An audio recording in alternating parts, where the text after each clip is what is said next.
Whew, it has been so cold here lately. It's been down in the mid 40s, y'all, and the wind cuts right through you. It's been crazy, and it's the end of the week. This week has been just up and down with the weather and everything, and I just feel like some comfort food. So today, I am going to make shepherd's pie.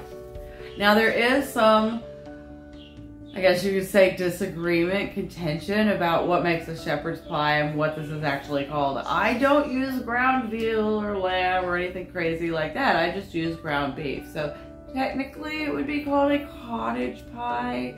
I also do it a little bit different. I put a crust on the bottom. You don't have to, but I really like the way it turns out, and the presentation is beautiful and just ups that savory content just that little bit more. So let's get to it. I'm making 2 shepherd's pies, and you're going to take your pie pans here and you're going to spray them with Pam, and that'll prevent the potato bottom crust from actually sticking and help it get nice and golden brown. We're also going to be making some mashed potatoes to start with. If you have leftover mashed potatoes, they work just fine for this. You don't have to use fresh potatoes. I have got 4 pounds of hamburger, so for 2 pies, you would only use 2 pounds for 1 pie. And in here are my mixed vegetables. This includes carrots, green beans, and sweet peas. For my sauce, I'm going to use golden mushroom and garlic, Worcestershire, and then we're going to have some salt and pepper, and I'll show you what we do with that. And of course, you're going to need some bell peppers. That just adds a really nice, pretty pop of red to it.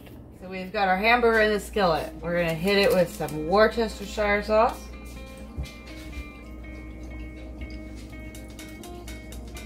It's pretty good. Our garlic. And then lots of garlic in there. And I'd say about 1.5 teaspoons, so just salt and pepper to flavor, you know, to taste, however much you like. I'm not big on pepper, so that. And fry that up together and brown it thoroughly.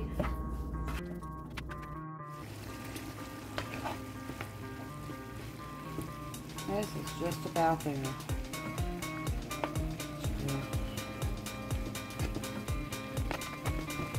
So when I make my mashed potatoes, when I actually get to that stage, my potatoes are all boiled, everything looks great, ready to go. So the next thing I want to do is add butter, salt, and maybe just a little bit of pepper if you like it. I actually don't like a lot of pepper in my potatoes since for shepherd's pie, because I prefer it to be in the meat and the sauce and stuff like that. So a little bit of salt and pepper if you want pepper, otherwise just salt. And you want it to be really, really super creamy. So you put your butter in there and let it have a chance to melt up. The potatoes have been whisked smooth. They should look like this. I mean, no lumps at all. The smoother the better. So remember, you've got a little bit of butter in here, but no milk. You just want that butter so that they kind of fry up. So let's get on to the next step. Is to actually go ahead and create our bottom crust. So we're going to take some of our potatoes. Now remember, these are sprayed, so they've got a nice layer of grease on them. I just use Pam, but you just put a blob in the middle here, and you spread it out, kind of working it and pressing it towards the edges. Because you do want some crust, but you don't want it to be like all crust either. And then you just start spreading it around, working it up and down as needed. Don't be afraid to add more if you get to a point where you need more. You don't want it too thick. A little bit thicker than a normal pie crust is about right. And the reason is because you want it to hold together. You don't want the vegetables and stuff to like break through it, but at the same time, you don't want your whole shepherd's pie to be nothing but potatoes. So these are, if they work out right, this should actually brown up quite nicely and make a really pretty kind of golden brown potato crust.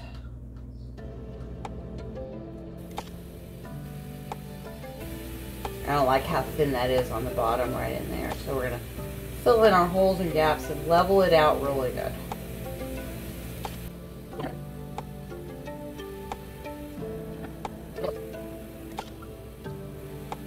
Now it doesn't have to be perfect, but you do want it tall enough to make kind of a bowl for your filling. So just up over the lip of that pie crust. Look just like this. You can see the thickness of it. Right. So now we just got to get our filling together and get it in there. We've got our hamburger right here. This is our cooked hamburger. It's been cooked and browned and strained and all the good stuff. And over here is our mixed vegetables, which again, that includes sweet peas, green beans, and carrots, and some sweet yellow onions. Finally, last but not least, this will add a little bit of a crunch, is our sweet red bell peppers. And that was half a bell pepper there. That's about, I'd say that's about 3 cups worth of mixed vegetables, and again, that was 2 pounds of hamburger. Stir all that together. Blend evenly. Last but not least is our golden mushroom. And again, stir it until it's well blended. The idea here is to just coat this the filling with the golden mushroom. You do not want to make it really soupy. The vegetables and the meat will juice out a little bit more, and that's one reason I like that bottom pie crust, is because that bottom pie crust actually goes ahead and helps absorb any extra juices that come across. But again, you don't want to make it really soupy.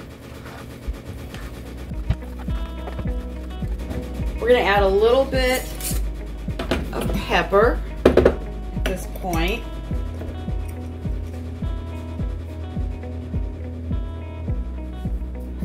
And that was about a teaspoon and a half of pepper.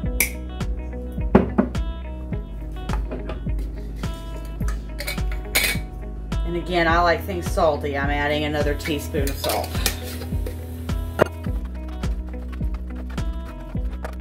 That looks perfect.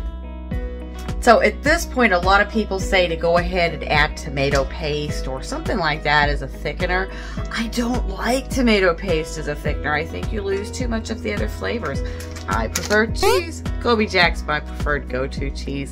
It is a great cheese. It blends with everything and just seems to work. But I'm going to mix in some shredded cheese right into this mixing. It's kind of a thickener and a binder to help hold it together when it's served.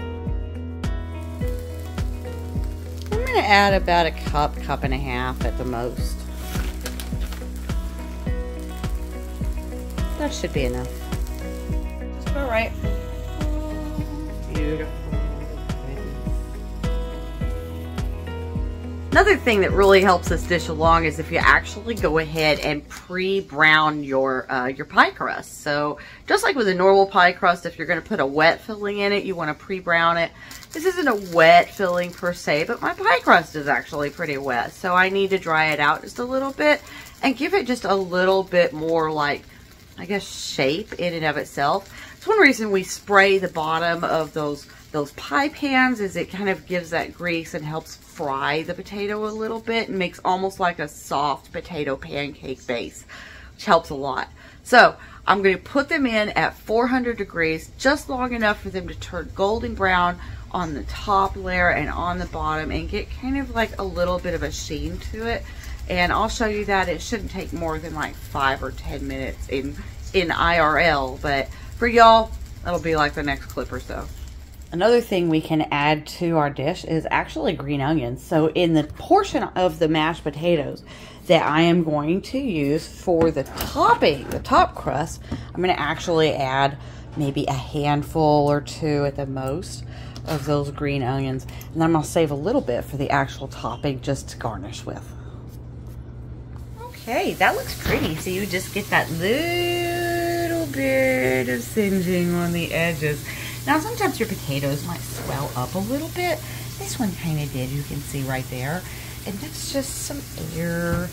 And if you give it a few minutes, it will settle back down. See, just press it on it a little bit, dude. But when you put your filling in there, it'll definitely go down. So no big deal. But that's perfect. That gives us a nice little crust. The next step is to reduce our temperature down to 350, which I have done, and let it cool down. And now we're gonna get them filled and get our topping on. Okay, we're at the fillet stage. So we're just gonna take our filling, dump it into our pie crust there all the way around, and be sure to kind of press it down a little bit as you go.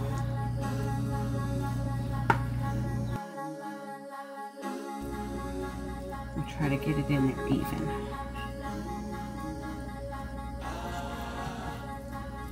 Press it down just a little bit.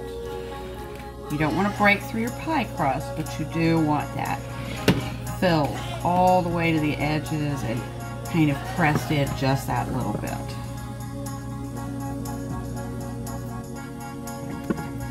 I've already filled the other one, that's why I'm running out of filling here. This is number 2. You want just a little bit of mounding on the top here.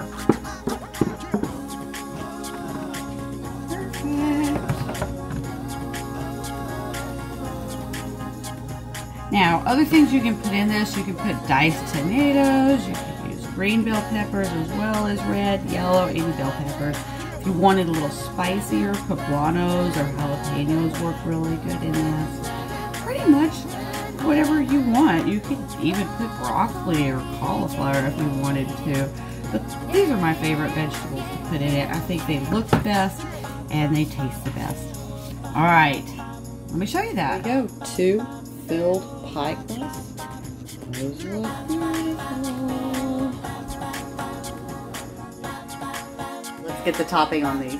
So you want to work while your potatoes are still hot, because the colder potatoes get, the stiffer they get. So you need them to still be kind of soft. So you just take it, put it on the top, and press it down and move it around.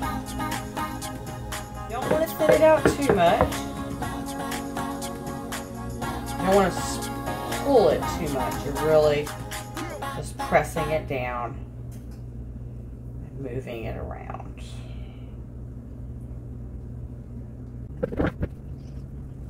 Finish this off and then we'll come back to it. So the trick, honestly, is to just put them on there, smooth it out, keep them even. You want them to be very, very even. We're going to bake these at 350 for about 10 minutes, and then we'll do some more stuff to make them look a little bit more presentable for everybody. We've got them out of the oven. They are piping hot. All of our goodness on the inside is starting to get good and warm. They're going to need another 10 minutes, but we're going to raise our temperature to 425. Now, in the meantime, I'm going to prepare them so that the topping and everything is just really, really pretty. So let's get to that. The first thing we need is actually some egg whites. I've just mixed in, this is 2 egg whites, and I've mixed in maybe, I don't know, a teaspoon of water and just blended it really good. And we're gonna brush these just like we would a normal pie crust.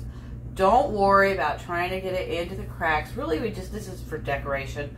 And by going ahead and pre-baking this at 350, it makes it just a little bit stiffer, so that our egg whites kind of catch the ridges all on the top. So just brush it on the top lightly.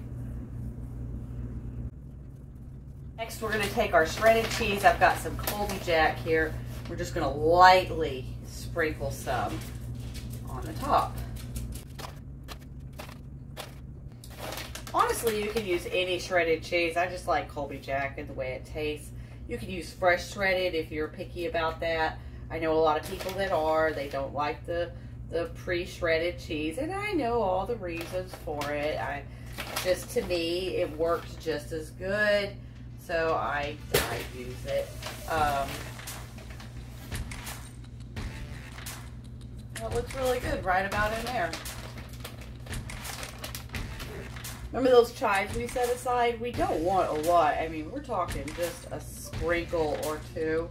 on the very, very middle top. This makes them a little prettier.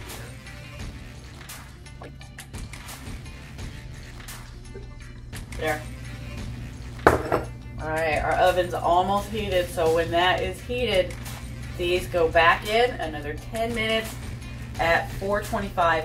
And what we're looking for is our cheese to melt, and the top should have just a little bit of a golden brown tinge to it. Oh gosh, I hope they hurry. I'm hungry. There it is. Look how beautiful those turned out. All right, we're gonna do one other thing, but let's get them out and onto the stove first. Okay, here we go. I love the taste and the flavor of parsley. It's one of my favorites. So we're gonna hit the top with just a little bit of parsley, and this just adds a little bit of color. And there they are, all done. Let's show you those up close. Look how pretty that turned out. Love it. Hey, looks great. Let's get it plated up and see how it really turned out. Okay, here we go. Here it is, cut up. I love how that looks right there. It's very, very pretty. And here, on this side, my gimbal will work. Oops. I don't know. There we go. Is a slice and what it looks like. I'm getting this to the table and eating it. It looks yummy. Moment of truth. Get all the goodness in one bite.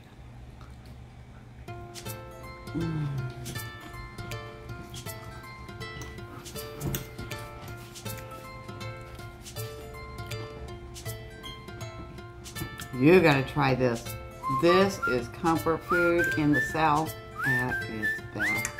So, I hope you enjoyed this video. If you did, take a moment in between bites, hit the like, hit the subscribe, hit the notification bell, and post a comment so I know that you liked the video.